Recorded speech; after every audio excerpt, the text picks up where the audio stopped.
আমাদের কোম্পানিতে যে খরগোশটা, এটা আপনার খাবার উল্টা অন্যরকম কোনো খাবার খায় না। পাতাকপির পাতা খায়, শশা, মূলা, কলা।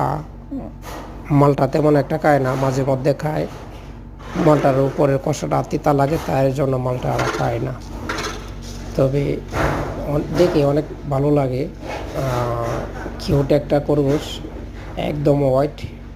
চোখগুলো দেখলে মাঝে মধ্যে ভয় লাগে, কারণ চোখও সাদা। তাকাইলে মনে হয় রাগ করে তাকাইতেছে। তবে যতবারে দেখি ইচ্ছে করে আদর করতে, কিন্তু তেমন একটা কাছে হয় না। কাছে গেলে দৌড় মারে, খুব দুষ্ট। ওই যে দেখা যায় এটা ফিলিপিনি মোদির এটা